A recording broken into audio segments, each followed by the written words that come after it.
Boa noite.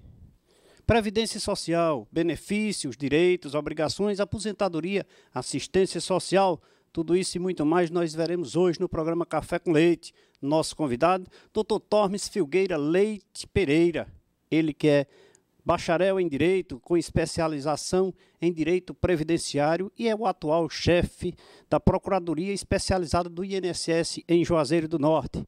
É com ele com quem vamos conversar hoje no programa. Está no ar o programa Café com Leite.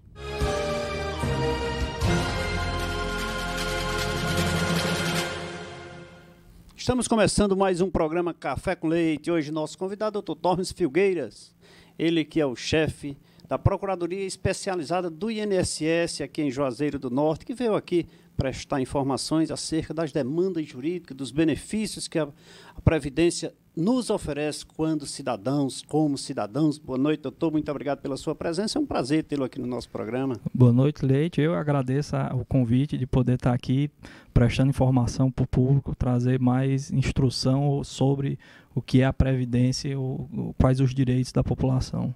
Doutor, as pessoas confundem muito procurador com promotor. As pessoas, de um modo geral, né, confundem muito a figura do procurador com a figura do promotor. Qual a principal função? O que é que o procurador do INSS, da Previdência Social, faz? Olha, o procurador federal, que é o cargo que eu ocupo, ele é um membro da AGU, que é a Advocacia Geral da União. Que a Advocacia Geral da União ela foi criada na Constituição agora de 88 para exatamente fazer a representação judicial e extrajudicial dos órgãos públicos. De um modo geral. De um modo geral. A Advocacia Geral da União. Hoje a AGU ela é composta de 4 carreiras principais, que são os advogados da União, que fazem a defesa direta da União e dos ministérios, que é da administração direta chamada. Tem a Procuradoria da Fazenda Nacional, que já é antiga, antes era vinculada diretamente à Receita e foi hoje, com a Constituição, abarcada agora pela AGU. Então, os procuradores da Fazenda Nacional, que é quem faz a cobrança de tributos, estão vinculados à Advocacia Geral da União. E os procuradores federais foram incluídos na AGU em 2000, através de uma medida provisória, para fazer a defesa das autarquias e fundações públicas. As autarquias e fundações públicas antigamente eram defendidas, eram representadas pelos procuradores autárquicos ou pelos assistentes jurídicos. Enfim, cada autarquia ou cada fundação pública tinha a sua carreira própria de defesa. E em 2000 foram unificadas todas essas carreiras na figura do procurador federal. Então, hoje, o procurador federal ele tem a função de fazer a representação judicial e extrajudicial das autarquias e fundações públicas. Não se confundem o advogado-geral da União com o procurador do INSS? Ou seja, o senhor pode ser transferido da Previdência, ocupar um cargo. O senhor vai transferido para Brasília, vai trabalhar no Ministério. O senhor pode assumir o cargo lá? Pode sim. Aqui nós temos procuradores que representam várias autarquias, IBAMA, INCRA, o INPE, o IBGE e a Universidade Federal do Cariri. Então, todas as autarquias federais são representadas por procuradores federais. A maior autarquia do Brasil é o INSS, é a Previdência Social. Então, geralmente é quem tem o maior número de procuradores federais atuando em prol do INSS. Mas qualquer procurador federal ele pode ser removido, pode ser transferido para qualquer autarquia em qualquer parte do território nacional. Quais são as causas mais comuns assim que a Procuradoria do INSS... quais são as maiores demandas que existem lá? Aqui, como a gente faz a representação geralmente judicial do INSS, a gente geralmente responde pelos requerimentos de benefícios previdenciários que a pessoa foi atrás no INSS, não conseguiu o benefício e geralmente vai à justiça buscar esse benefício. E os benefícios que são mais comuns, que a gente vê com maior frequência, principalmente são benefícios por incapacidade, como a gente chama, são aqueles benefícios decorrentes de algum tipo de doença, algum tipo de deficiência, e os benefícios de trabalho destinado ao trabalhador rural, geralmente o salário maternidade para gestante ou aposentadoria por idade para o trabalhador rural. Esse é os que a gente vê com mais frequência. E nos benefícios por incapacidade, geralmente o auxílio-doença, a aposentadoria por invalidez e também com muita frequência o benefício assistencial destinado ao deficiente. É porque é um conflito assim, muito grande das pessoas na questão do auxílio-doença com auxílio com acidente de trabalho, né? O auxílio, o acidente de trabalho, na verdade existe um benefício chamado auxílio-acidente, que ele não é específico de acidente do trabalho, mas existe uma subespécie, digamos assim, de benefício acidentário por acidente de trabalho. Auxílio-acidente por acidente de trabalho. O auxílio-acidente ele pode ser por acidente de trabalho ou não, e o auxílio-doença pode ser por acidente de trabalho ou não. A lei, quando ela especifica, ela não fala, não difere a fonte de auxílio-doença acidentário ou auxílio-doença previdenciário. Tem algumas diferenças, mas ele chama todos de auxílio-doença. Internamente é que o INSS tem alguns critérios e na área trabalhista é que haverá diferença da consequência da pessoa ter recebido o auxílio-doença comum ou auxílio-doença acidentário, que aí isso vai gerar ou não uma instabilidade maior no retorno ao emprego. Mas para o INSS, ele não faz essa distinção entre a causa, se é acidente de trabalho ou não. O direito ao benefício auxílio-doença ele é independente de qualquer causa, basta ter a doença.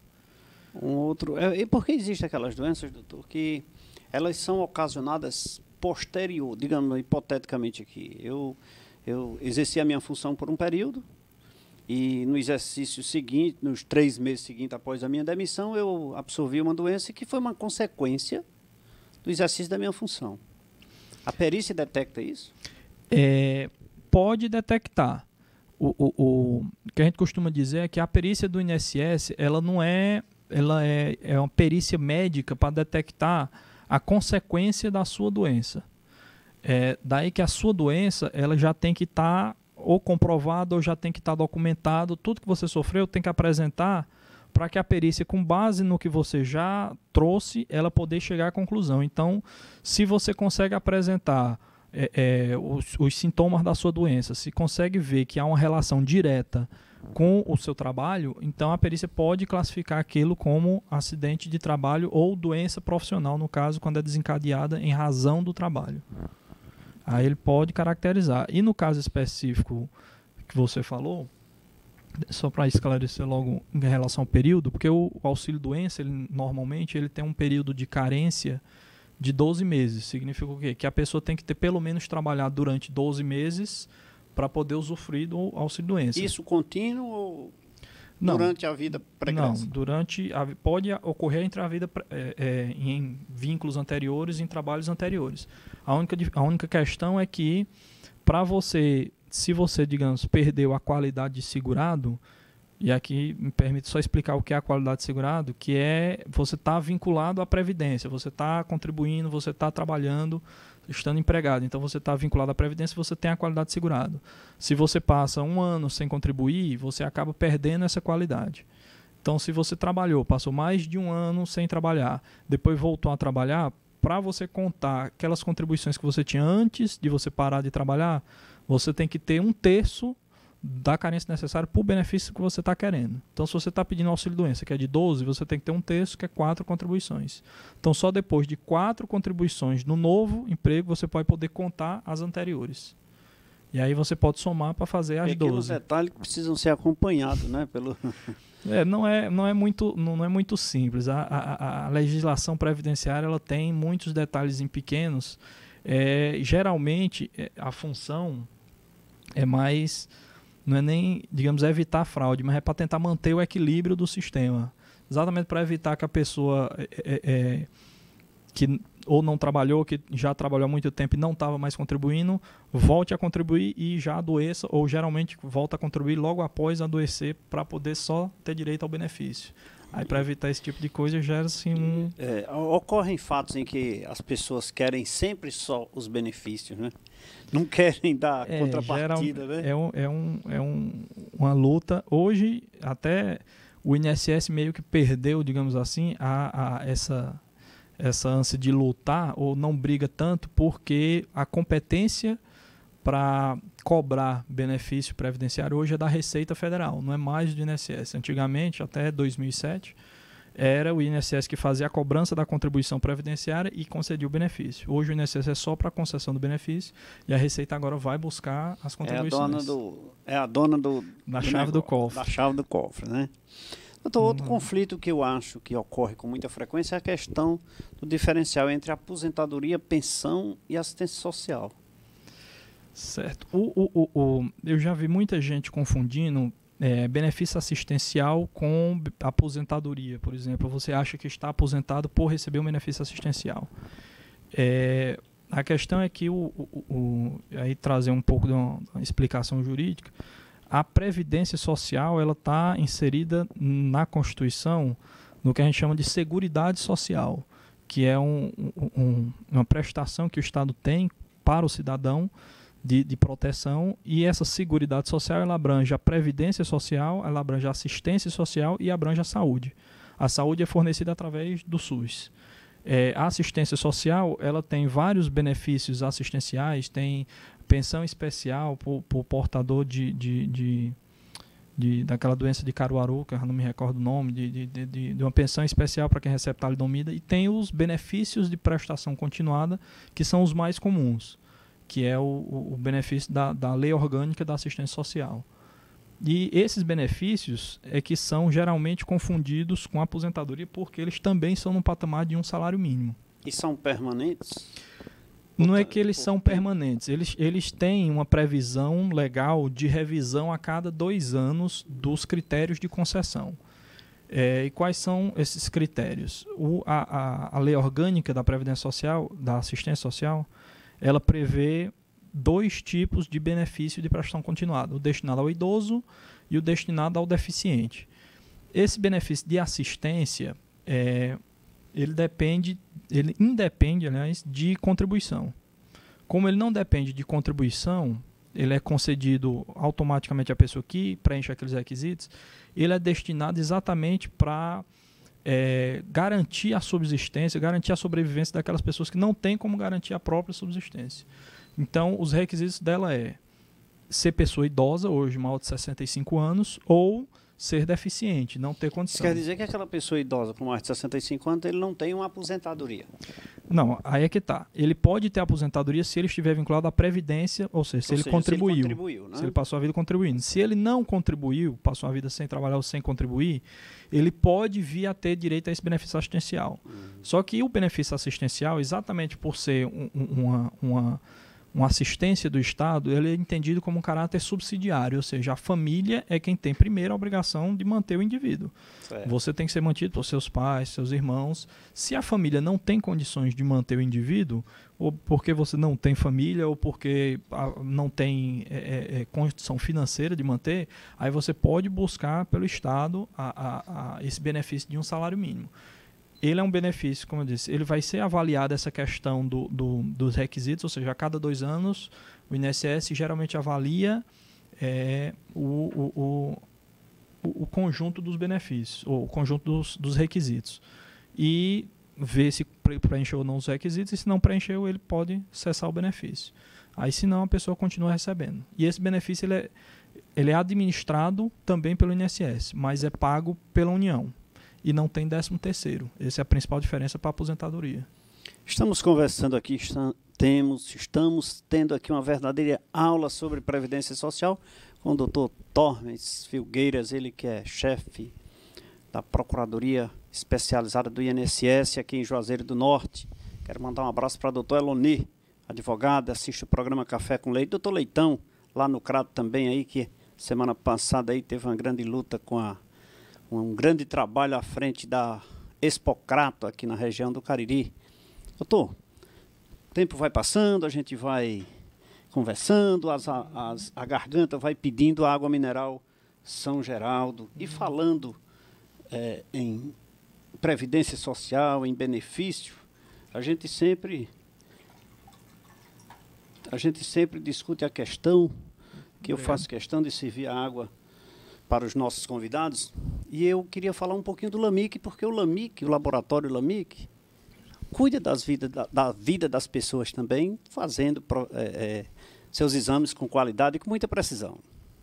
Se você precisa fazer exames com perfeição, precisão e qualidade, vá ao laboratório LAMIC. O LAMIC conta com profissionais qualificados e técnicos bem preparados para melhor lhe atender. O LAMIC realiza os mais variados tipos de exames laboratoriais. Você encontra o LAMIC com uma unidade central na Rua Padre Cícero 759 e postos de coletas em Milagres, Campos Sales, Caririaçu, Novo Juazeiro e na clínica Dr. Clemir Arraes. O LAMIC tem a direção certa dos doutores Ivanilson Júnior, Leonardo Davi e da doutora Socorro Cabral. Um abraço para todos aqueles que fazem o laboratório LAMIC. Ivanilson, um abraço para você. Doutor, vou servir também, fazer um cafezinho aqui. Doutor gosta aqui com açúcar, né, doutor? Então, com açúcar aqui, eu vou servir um cafezinho aqui. Café com leite, programa Café com Leite. Convidado tem que tomar o café para que nós possamos saborear e fazer um segundo bloco com muita tranquilidade. Eu quero mandar um abraço para meu amigo Bosco e Silvaneide, lá na Rua da Gouveia, assistindo o programa Café com Leite, sempre ligado aí no programa Café com Leite, doutor. Esse tema, doutor, enquanto nós providenciamos esse cafezinho, é um tema assim polêmico, bastante gostoso de se discutir, e os nossos telespectadores sempre nesses temas, ele participa e manda sempre alguns e-mails. Aqui eu faço questão de lhe servir um cafezinho. Eu vou chamar aqui um rápido intervalo de apoio cultural, lembrando que você pode acessar o Face do programa cafécomleite.com.br e também assistir todos os nossos programas no site programacafécomleite.com.br.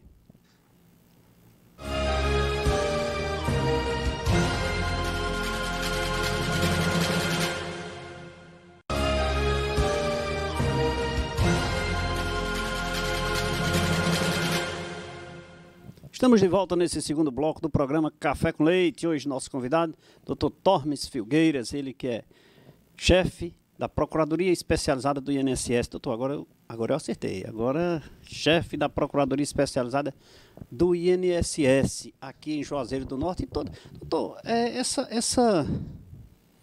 eu falo do INSS em Juazeiro do Norte, mas nós temos a sede aqui em Juazeiro. Nós temos uma base, uma circunscrição, uma jurisdição mais ampla, ou é só aqui de Juazeiro? Não, a Procuradoria, quando ela é Procuradoria Especializada do INSS, porque ela ainda está vinculada, ou ainda é um resquício da época em que os procuradores ficavam junto do INSS, ou eram do quadro do INSS. Então, a estrutura da Procuradoria é junto do INSS. Por isso, ela fica vinculada a uma gerência executiva, que aqui em Juazeiro nós temos uma gerência executiva. E essa gerência, ela abarca ou ela administra várias agências da Previdência. E hoje acho que a gente tem 22 ou 23 agências, não sei ao certo, no interior. Houve uma expansão do atendimento à população. Vinculadas à gerência de Juazeiro. A gerência de Juazeiro administrando todas essas. E a gente faz, na verdade, a representação judicial do INSS como um todo, independentemente de qual agência se trata. E a nossa circunscrição, ela se baseia geralmente nas competências do INSS, mas ela é baseada em comarcas. Então, hoje a gente atua perante 43 comarcas da Justiça Estadual e respondemos pelas varas federais que tem aqui em Juazeiro e em Iguatu, atualmente. É uma loucura, né? Anualmente, movimenta-se aqui cerca, acho que de 15 a 16 mil processos todo ano. É a entrada. Na escala de demandantes na esfera judicial, em que ranking se encontra a Previdência Social? Foi feito um estudo pelo CNJ, acho que o ano passado, ou esse ano, não me recordo mais, que o INSS foi detectado como o que tem o maior número de ações judiciais no Brasil inteiro. Então é o primeiro lugar. É o primeiro lugar. No ranking, o INSS é o que tem o maior número de ações em todo o Brasil. Agora, se você for fazer, e aqui me permite fazer um pouco de defesa da Previdência, se você for analisar a quantidade de pessoas que podem vir a ser atingidas ou que tem alguma relação com o INSS em relação à população brasileira, você vai ver que são muitas relações jurídicas ou o INSS lida com muita gente. Então, é natural que parte dessas relações vá parar no judiciário. Então, o INSS ele é considerado um gigante, inclusive a quantidade de benefícios, ou o que se paga de benefícios no INSS é maior do que o PIB de alguns países da América Latina. Salvo engano, a Bolívia, ou não lembro se é a Colômbia também, são o número de benefícios sustenta vários municípios no interior. Alguns municípios dependem do FPM e alguns outros municípios dependem do benefício dos aposentados. As demandas, doutor, ela vem mais sobre a... vocês atuam mais na área de defesa ou na área de ataque? Não, a concentração 99%, quase 100% é na área de defesa. São muito poucas as ações que a gente ingressa em nome do INSS. Aqui eu, pelo menos, não lembro de ter ingressado nenhuma. Geralmente as que a gente entra como autor buscando a defesa, por exemplo, um vereador, por exemplo, que se candidata dizendo que vai conseguir benefício pelo INSS.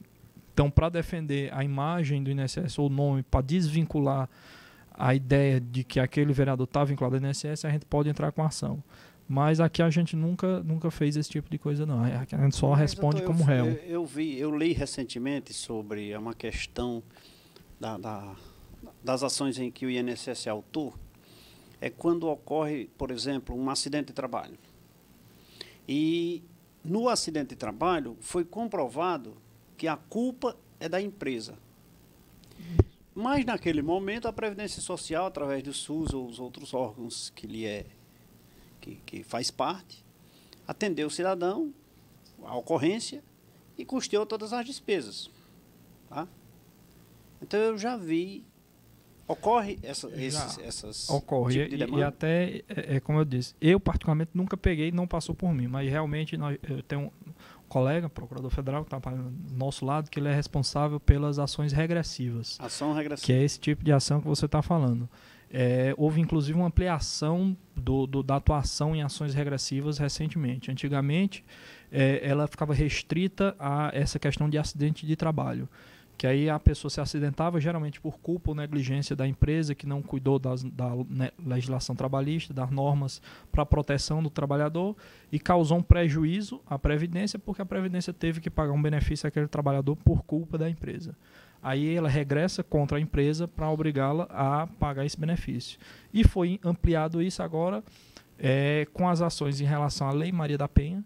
Foi feito, inclusive, um convênio com o Ministério Público, para o Ministério Público comunicar ao INSS quando detectar, por exemplo, se o marido bate na esposa, a esposa vem a sofrer invalidez, o INSS agora está ingressando contra o marido para cobrar o benefício que ela está pagando à esposa e em casos de acidente de trânsito, quando há alcoolemia, quando a pessoa bebe e causa um acidente, aí geralmente o INSS também está tentando buscar esse tipo de mais que indenização. Justo, né?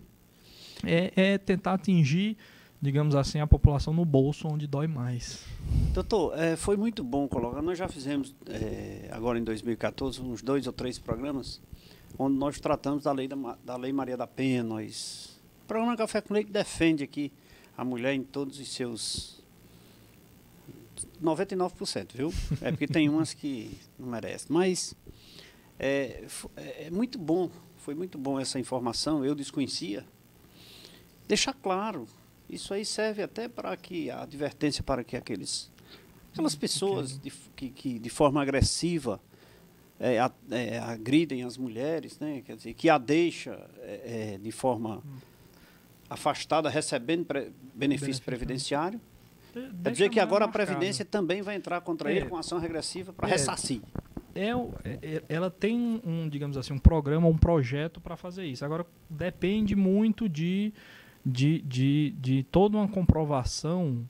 Não é tão simples também, né? Não a própria Lei Maria da Penha, ela teve uma vitória até um tempo atrás muito grande em relação à representação pelo Ministério Público, independentemente da pessoa, da mulher, continuar a representação. Ou seja, uma vez que ela denuncia o marido, ela voltar atrás, o Ministério Público continua na ação mesmo que ela volte atrás, exatamente para evitar alguns arrependimentos. A mulher fica iludida que o marido vai mudar e acaba se arrependendo.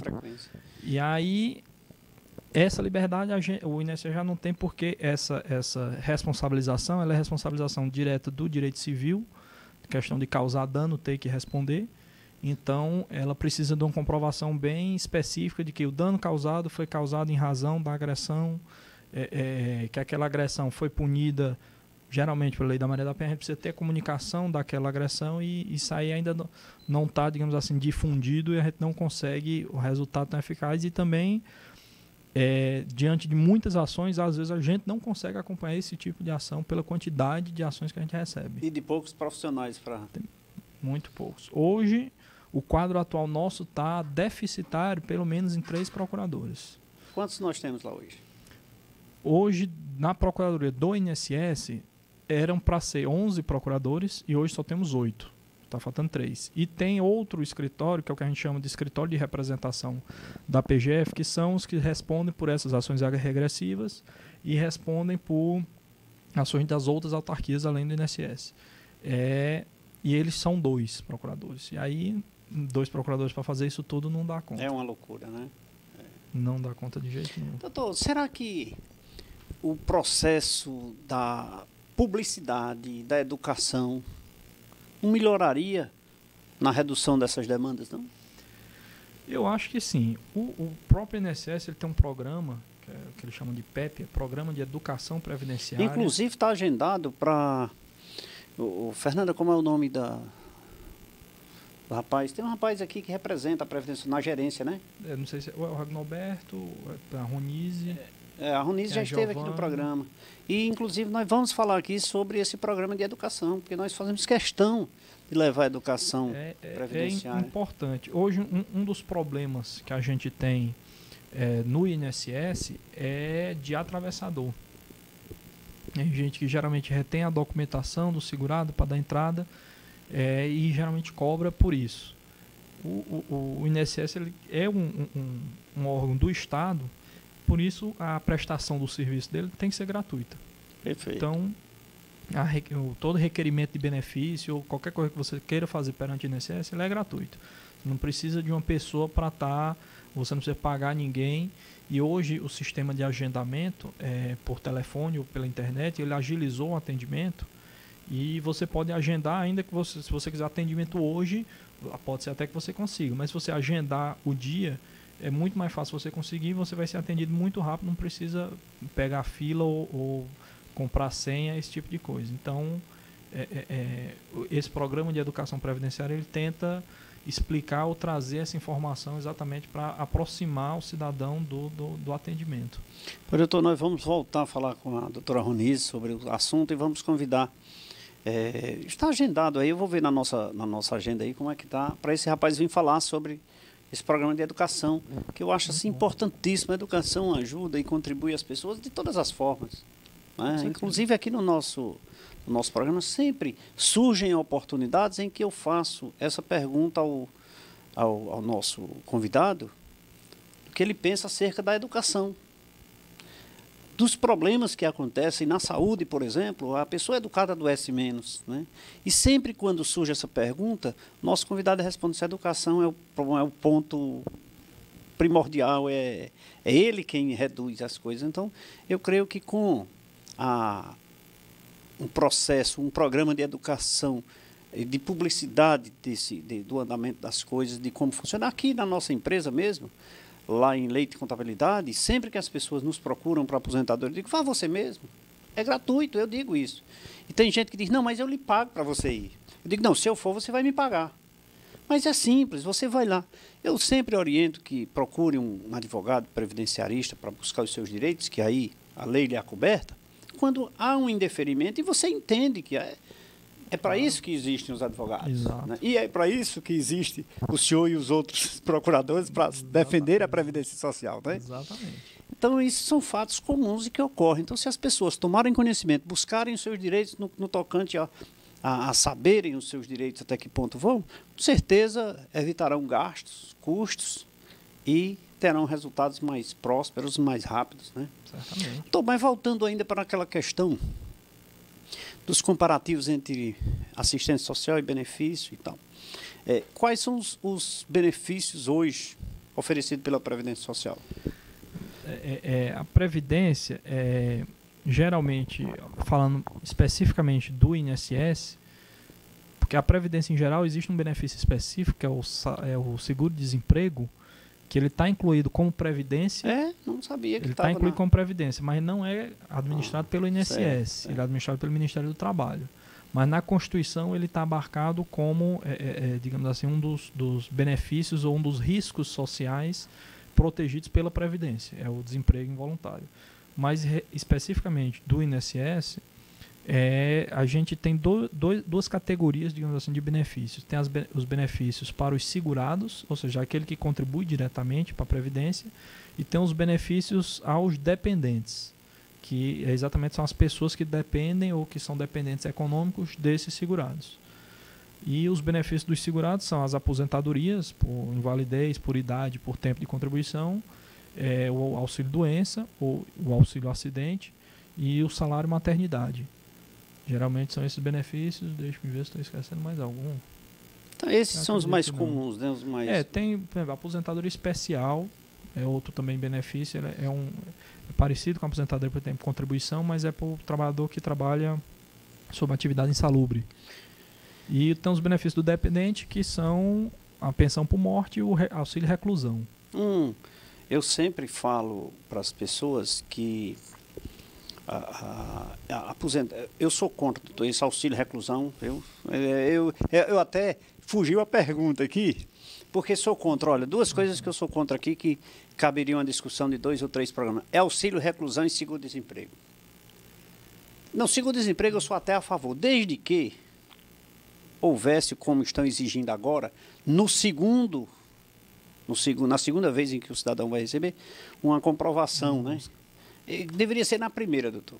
Olha, eu vou te falar uma coisa. O que se ocasiona o volume de desemprego de pessoas... Isso é uma opinião minha, viu? Deixa eu desabafar aqui, porque o programa Café com Leite tem essas coisas e quando eu gosto de externar essa minha antipatia ao seguro-desemprego. Outro dia, discutindo com um amigo meu, e ele dizendo, olha, Leite, mas os países de primeiro mundo, todos têm seguro-desemprego. Mas o Brasil não está no primeiro mundo e nós não deveríamos ter seguro-desemprego.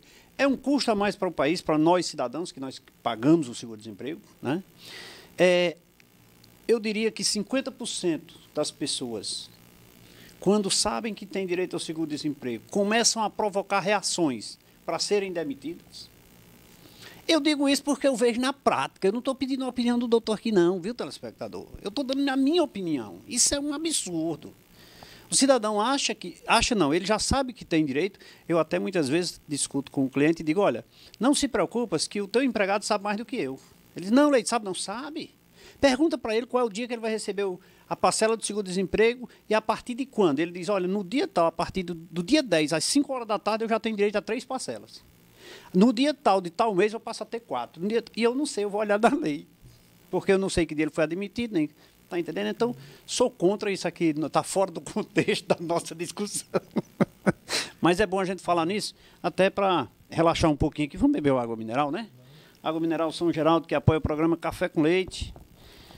E eu quero mandar um abraço para a dona Tarsila e para Júnior, e toda a equipe que faz a Água Mineral São Geraldo, que apoia o programa Café com Leite.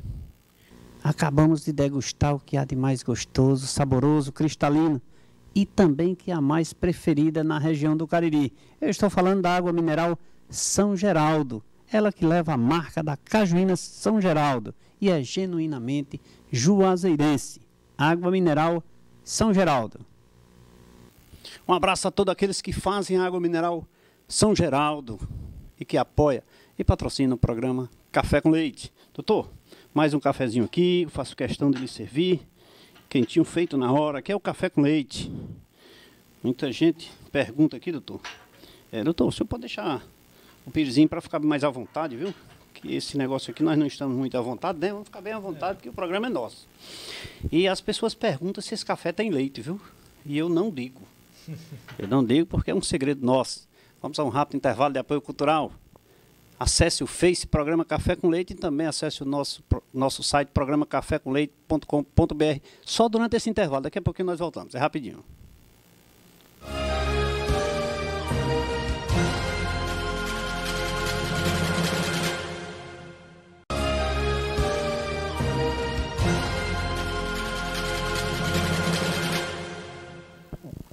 Estamos de volta nesse terceiro bloco do programa Café com Leite. Hoje nosso convidado, Dr. Tormes Filgueiras. Ele que responde pela chefia da Procuradoria Especializada do INSS aqui em Juazeiro do Norte. É o que tem mais trabalho, né? Além das suas obrigações, ainda tem que responder por toda a Procuradoria, né, doutor? E é como dito, por o INSS ser o número 1 no ranking dos demandantes na Justiça, eu imagino como é que o senhor arranja tempo para vir à noite aqui ainda bater esse papo com a gente. Mas, vamos lá. Existe alguma ação de servidores, existem ações dos servidores? A Procuradoria também está apta a defender servidores, por exemplo? Os servidores da Previdência Social, do INSS? A defesa do servidor do INSS, especificamente, ela é, digamos assim, bem restrita em alguns casos em que a defesa do servidor se confunde, digamos, com a defesa da autarquia. Ou seja, se o servidor ele agiu de acordo com a norma do INSS, se ele agiu com urbanidade, se ele agiu corretamente e depois vem a ser atacado em razão dessa ação, a Procuradoria está autorizada a fazer a defesa daquele servidor. Só que se consegue se detectar que o servidor passou um pouco do que ele poderia fazer, se ele abusou um pouco do direito que tinha, a Procuradoria pode se recusar a defender porque ela não está ali, ela faz a representação judicial e extrajudicial da autarquia, ela está para defender o interesse público e não necessariamente do servidor. Inclusive, se o servidor entrar contra o INSS, é a Procuradoria também que vai defender o INSS contra os próprios servidores. Ou seja, desde que o servidor esteja representando a Previdência Social e INSS, e em defesa do INSS, o procurador pode defender o servidor, pode. Sempre lembrando que ele está ali com o olho no INSS, né? E o outro no servidor, né? Primeiro, ou seja, defender primeiro os interesses do órgão, né? O interesse público digamos assim, a função principal da Procuradoria. O Procurador Federal ele tem que fazer a defesa do interesse do órgão. Então, se isso se confundir com o interesse do servidor, ele pode fazer essa defesa. Se conflitar, ele já diz, não, vou defender o Instituto. Doutor, me dê só um minutinho que eu vou falar aqui de leite, marcas e patentes para você, telespectador. Para nos protegermos e proteger nossos bens, a cada dia construímos muros mais altos, cercas elétricas, circuito de TV e muito mais. E o que fazer com o patrimônio que as cercas e os muros não protegem? Sua marca é seu maior patrimônio e só está protegida quando você registra. Leite, marcas e patentes. Soluções sem fronteiras. Doutor, as demandas são imensas, né? Porque ser o número 1 em demandas judiciais. Me diga uma coisa, existem também, é um 195 ou é um 135? É um 135. Um 135, né? A Previdência Social. Tira dúvidas? Eu acho que sim. Eu ainda não precisei ligar para um 35. Eu nunca precisei ligar para um 35, para um 35, desculpa. Mas eu acho que existe alguma... Eu sei que na agência existe um setor específico que é de orientação, que é para você tirar esse tipo de dúvida. Talvez se for uma dúvida mais simples, porque geralmente esse 135 ele é administrado como se fosse alguma espécie de telemarketing, ou seja, não são necessariamente servidores do INSS que estão ali atendendo. Ele está mais para pegar o número do benefício, fazer um agendamento, organizar a agenda. Então, às vezes, dúvida de previdência a pessoa pode não saber. Aí, geralmente, quem vai saber responder melhor vai ser o servidor do INSS.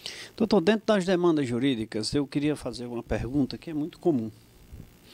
Uma cidadã ou um cidadão que recebe pensão, por sua vez, pretende casar novamente. Ou casa novamente. Perde a pensão? Não perde não. Hoje, a legislação ela não prevê como motivo de cessação da pensão o casamento. O casamento não é previsto como motivo de cessação.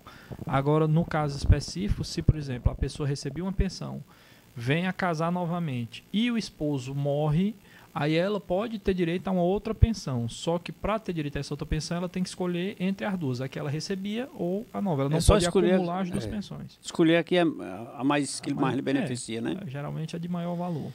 É dizer que se quiser casar, pode, mas não deixa o marido morrer fácil. Pode casar quando não pode ser aquela viuvinha alegre. Só enterrando. Pois é. E acumulando pensão. Aí não pode. Doutor, aí eu lhe pergunto, e ela está recebendo a pensão do esposo, completou o seu período de contribuição até 65 anos ou após, ela se aposenta? Aposenta. E fica recebendo os dois? Os dois. A pensão por morte, ela é um benefício destinado ao dependente. O dependente é exatamente porque a pessoa é segurada, faz a contribuição, e a função da Previdência é proteger o trabalhador e seus dependentes, para não deixar as pessoas desamparadas. Então, se você é trabalhador, você trabalha, contribui para a Previdência e vem a falecer ou sofrer uma doença, se vier a sofrer a doença, você recebe um auxílio-doença, uma aposentadoria, e se vier a falecer, sua família vai ser protegida pela pensão por morte. E a pessoa que recebe a pensão por morte, uma vez que trabalha, ela se torna segurada e pode receber os benefícios como segurado e pode, inclusive, deixar dependentes. Só não pode deixar dependente da pensão. A pensão que ela recebia na condição de dependente, ela não pode passar para ninguém. Mesmo acaba com ela. Que tenha filho menor? Mesmo. O filho menor, ele vai ser o dependente também na pensão. Ele também vai ter direito à pensão.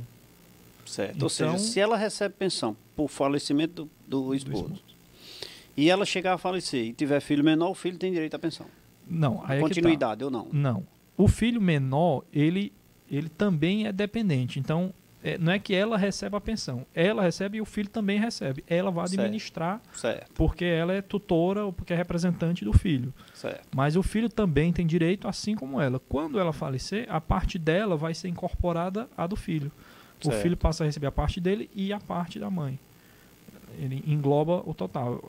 Cada benefício, cada dependente que vai deixando de receber o benefício, a sua parte vai ser distribuída por dependentes restantes. Até atingir a maioridade. O filho, uma das causas de cessação para o menor é a maioridade ou emancipação. Se a pessoa casar mesmo antes dos 21 anos, na verdade não é maioridade, exatamente. É porque antes, a lei é de 91 e ela previa 21 anos. E na época o Código Civil previa também a maioridade a partir dos 21 anos. Em 2002, com vigência a partir de 2003, foi alterada a maioridade para 18. Só que a lei da Previdência não foi alterada. Então, para a Previdência Social, até os 21 anos, a pessoa pode receber, mesmo sendo maior. Mas ela só cessa depois dos 21 anos. Não é necessariamente a maioridade. Não vamos ficar recebendo a vida inteira, não, né? Porque as pessoas acham que é só transferindo para os filhos, para os netos, né? Falar nisso para neto. Não, neto hoje não está mais. Antigamente, antes de 96... Mas se tiver uma dependência diante da Previdência, existe a comprovação da dependência. Aí é que está. A Previdência, ela tem o artigo, que é o 16, se não me engano, ela diz exatamente quem é o rol de pessoas. Antigamente, tinha a figura do menor designado, que era uma pessoa menor que a pessoa podia ir na Previdência e dizer, essa pessoa é minha dependente. Aí ela poderia receber a pensão. Só que em 96 foi extinta essa figura do menor designado. Não existe mais. Só pode receber, em primeiro lugar, a companheira, o cônjuge, em segundo lugar, os filhos, aliás, mesmo nível, filho e cônjuge, depois vem pais, depois vem irmãos, e não tem mais figura de neto nem menor designado. Agora, o que é equiparado ao filho é o tutelado. Então, se a avó tem a guarda, tem a tutela do menor, aí, por exemplo, se a criança não tem mais pai, não tem mais mãe, vive com a avó e a avó é a guardiã, é a tutora dele, aí ela pode deixar assim para o neto. Mas por causa da figura da tutela. Não é qualquer pessoa que você queira lá e diga, porque era muito comum acontecer isso. As pessoas iam lá, indicavam um neto, um sobrinho, ou quem quer que seja, e a pessoa recebia até morrer. Acontece também na Previdência, na Receita Federal, quando as pessoas querem colocar como dependente neto, bisneto e avô e bisavô. Não pode, você precisa ter a tutela, né? Uma coisa muito comum, você falou agora em Receita, é uma ação que a gente vê bastante de de aumento da idade dos 21 anos por 24 em razão de universitário. Em comparação com... Previdência também? Não, né? Não faz. A Previdência é específica, a lei é específica 21 anos, independentemente de se é universitário ou não. Vai receber pelo menos mais uns 3 anos aí. Pois é, não tem direito. Você só aos 21 anos, mesmo que seja universitário, pelo menos o INSS não reconhece, até onde eu me lembro, na jurisprudência, a Justiça também não reconhece essa extensão. Estamos conversando com o Dr. Tormes Filgueiras, ele que é chefe da Procuradoria Especializada do INSS em Juazeiro do Norte. Em Juazeiro do Norte, não. Eu não vou dizer em Juazeiro do Norte, porque na verdade não é Juazeiro do Norte, na circunscrição, na região do Cariri até Iguatu. É ele quem faz a defesa daquele processo que você está reivindicando o seu benefício. Mas eu queria dizer para você que agora, dia 24, nós teremos aí a palestra, o mini curso Contabilidade para não contadores e marketing para empresas de serviços, ministrada por mim e por professor Luiz Geraldo, agora no dia 24, no auditório da EBM Consultoria, ali na Avenida Leão Sampaio. Faça sua inscrição no site lgetalentos.com e lgeconsultoria.com.br. Você faz sua inscrição, fala com a Rosa, com certeza você vai ter um minicurso com grande instrução sobre o assunto. Contabilidade para não contadores. Já viu, doutor? Contabilidade para não contadores, né? Muita responsabilidade, né? Contabilidade para contador é fácil. Agora, para não contador, vamos trabalhar isso. Doutor, existem algumas... Qual é a demanda que vocês mais rebatem na Procuradoria? As causas mais comuns geralmente são de trabalhador rural. O trabalhador rural é, digamos assim, um calo para o INSS em relação à análise, porque é o mais difícil de você fazer uma análise do caso. Por exemplo, o trabalhador urbano, como ele contribui, é fácil você saber porque está a contribuição ali. Você verifica se a pessoa contribuiu ou não, porque está no sistema se a pessoa contribuiu ou não. O trabalhador rural não, ele já tem uma análise de prova. Você já precisa analisar se a pessoa é realmente trabalhador rural, se já trabalhou. Porque o trabalhador rural, apesar da lei dizer que ele é obrigado a contribuir, depois ela diz que mesmo que ele não contribua, ele vai ter direito a algum benefício.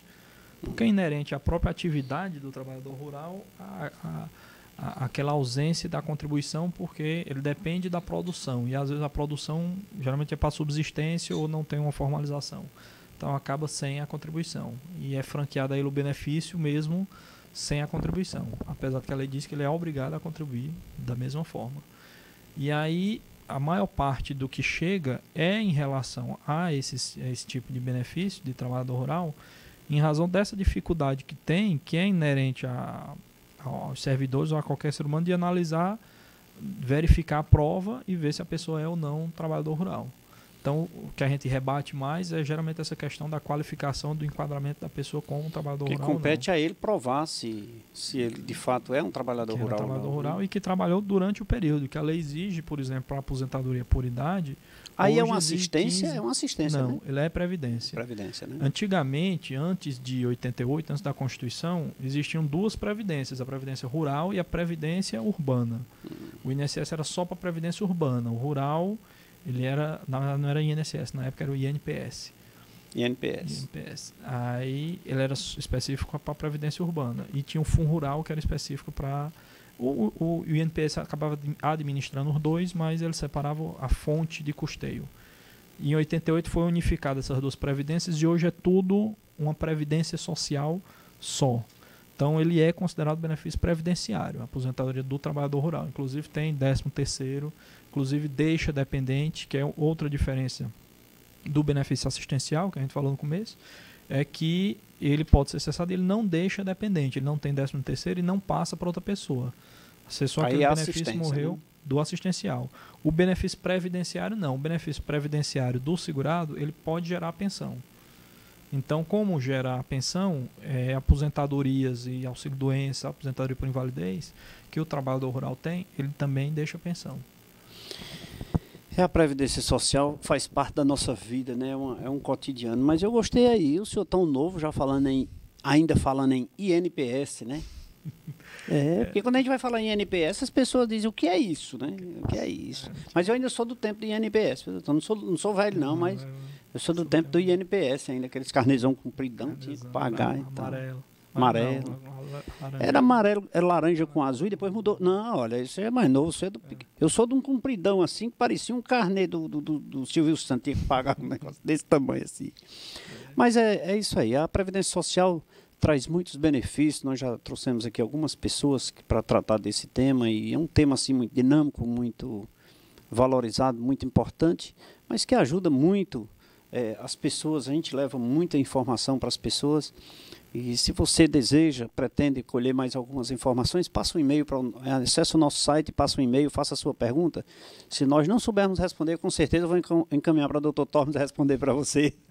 E tudo, com certeza, ele dará fundamentadamente a resposta do seu direito. É o programa Café com Leite tentando levar a você informações sobre seus direitos, mas lembre-se, doutor, é porque eu sempre discuto aqui, é a questão também das obrigações, né? Outro dia falamos aí, voltando aqui para a Lei Maria da Penha, nós falamos aqui da Lei Maria da Penha, e nós falamos dos direitos das mulheres. E eu perguntei para a nossa convidada, sim, mas as obrigações da mulher, não é? Porque geralmente nós falamos outro dia sobre imposto de renda, sim, você quer saber da sua restituição, sim, sua obrigação de pagar e de declarar, não é? Então, existem o vai e o vem, é uma via de mão dupla, né? Claro. Nós temos que discutir esse tema assim com muito mais... Esperamos fazer um fórum, lhe trazer aqui outras vezes, mas nós estamos chegando ao final do programa. Tenho certeza que essas suas informações foram de grande importância para todos os nossos telespectadores. Eu quero agradecer de coração a você por essa participação. Muito obrigado. Eu que agradeço o convite, poder estar aqui no programa esclarecendo. Também me ponho à disposição se tiver mais dúvidas. Ou quando precisar, inclusive, junto com o INSS, fazer uma roda viva ou alguma mesa redonda para debater esse tipo de assunto que é muito rico e atinge, a meu ver, 100% da população, porque um dia alguém vai precisar parar de trabalhar para poder descansar. Então, é um assunto que sempre rende muita conversa. Está sempre em evidência, né? Tá sempre em evidência. E gera muita demanda, né? Muito. Mas, na verdade, é o seguinte, eu quero lhe dizer que eu quero lhe convidar novamente outras vezes aqui para ver o nosso programa. Nosso programa vai estar sempre aberto, inclusive se dispor para prestar alguns esclarecimentos quando a Procuradoria tiver algum assunto que quiser levar à pauta, levar a público. Será um prazer enorme tê-los aqui. Quero que você leve o nosso abraço para o Dr. Carlos Araújo e toda a equipe que faz a Procuradoria. E agradecer por essa contribuição. Quero mandar um abraço para a minha querida Soraya e Sassá, esposa de Sassá, nosso querido amigo do coração, Sassá. Um abraço a todos vocês que assistem o programa Café com Leite e toda essa equipe maravilhosa que fica por trás das câmeras, fazendo com que o programa Café com Leite chegue até sua casa. Chegamos ao final. Terça-feira estaremos de volta com um novo tema, um novo convidado para você. Um abraço a todos. Até lá.